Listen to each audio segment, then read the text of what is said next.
નમસ્કાર. ચલો આજે આપણે એ સરકાર વિશે વાત કરીએ જે આપણાથી સૌથી નજીક છે, મતલબ કે એવી સરકાર જે આપણા રોજિંદા જીવન પર સીધી અસર કરે છે. તૈયાર છો એ સમજવા માટે કે આપણું ગામ કે શહેર આખરે ચાલે છે કેવી રીતે? ચલો ઊંડા ઉતરીએ. ક્યારે એવો વિચાર આવ્યો છે કે રસ્તા પરની સ્ટ્રીટ લાઇટ બગડી જાય તો કોને કહેવાનું? કે પછી આપણા ઘરમાં જે પાણી આવે છે એ ચોખ્ખું છે કે નહીં એની જવાબદારી કોની? આ બધા નાના નાના લાગતા પણ બહુ જ મહત્વના કામો પાછળ એક જ જવાબ છે: આપણી સ્થાનિક સરકાર. તો આખી વાતને બરાબર સમજવા માટે આપણે આ 5 મુદ્દાઓ પર વાત કરીશું. સૌથી પહેલા આપણી સૌથી નજીકની સરકાર વિશે જાણીશું, પછી ગામડા અને શહેરના શાસનને સમજીશું, એ પણ જોઈશું કે આ બધું ચલાવે છે કોણ, અને છેલ્લે સ્થાનિક ન્યાયની વાત કરીશું. ચાલો તો પહેલા મુદ્દાથી શરૂઆત કરીએ. જુઓ, સરકાર એટલે ફક્ત દિલ્હી કે ગાંધીનગરમાં બેઠેલા લોકો જ નહીં. આપણું શાસનતંત્ર અલગ અલગ લેવલ પર કામ કરે છે. આને એક પિરામિડ જેવું સમજી શકાય છે. સૌથી ઉપર છે કેન્દ્ર સરકાર, પછી આવે છે રાજ્ય સરકાર, અને સૌથી નીચે પાયામાં છે સ્થાનિક સરકાર. કેન્દ્ર અને રાજ્ય સરકારો મોટા નિર્ણયો લે છે, પણ આપણી રોજિંદી જિંદગી સાથે જે સીધી રીતે જોડાયેલી છે એ છે આ સ્થાનિક સરકાર. હવે અહીંયા વાત રસપ્રદ બને છે. આ જે સ્થાનિક સરકાર છે ને એ પણ 2 ભાગમાં વહેંચાયેલી છે. ગામડા માટે એક અલગ સિસ્ટમ છે જેને ગ્રામીણ શાસન કહેવાય, અને શહેરો માટે અલગ જેને શહેરી શાસન કહેવાય. ચાલો આ બંનેને વિગતવાર સમજીએ. તો પહેલા આપણે વાત કરીશું ગામડાના શાસનની, જેને આપણે પંચાયતી રાજ તરીકે ઓળખીએ છીએ. આ નામ જ બધું કહી દે છે. પંચ એટલે લોકોનું સમૂહ અને રાજ એટલે શાસન, મતલબ કે લોકો દ્વારા ચાલતું શાસન. આ પંચાયતી રાજ સિસ્ટમ 3 લેવલમાં કામ કરે છે. સૌથી નીચેના લેવલ પર એટલે કે ગામમાં હોય છે ગ્રામ પંચાયત. એની ઉપર ઘણા બધા ગામોને ભેગા કરીને બને છે તાલુકા પંચાયત, અને સૌથી ઉપરના લેવલે હોય છે જિલ્લા પંચાયત. ગ્રામ પંચાયત આ આખા સ્ટ્રક્ચરનો પાયો છે. દરેક ગામમાં એક પંચાયત હોય છે, અને એના જે ચૂંટાયેલા વડા હોય છે એમને આપણે સરપંચ કહીએ છીએ. ગામના મોટાભાગના કામો અને નિર્ણયો અહીંથી જ લેવાય છે. તો સવાલ એ થાય કે ગ્રામ પંચાયત કરે શું?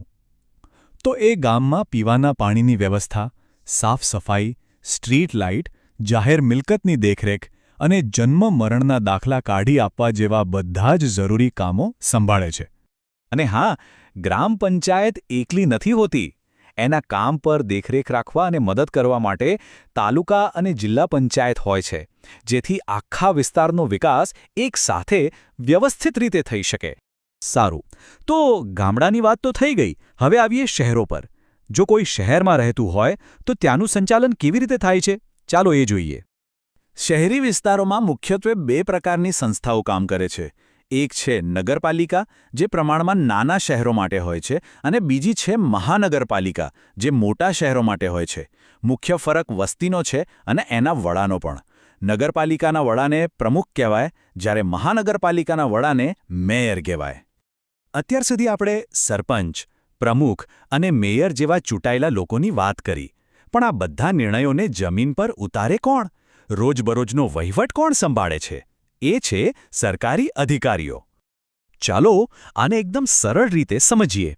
તાલુકા પંચાયતમાં વહીવટી કામ માટે તાલુકા વિકાસ અધિકારી એટલે કે TDO હોય છે.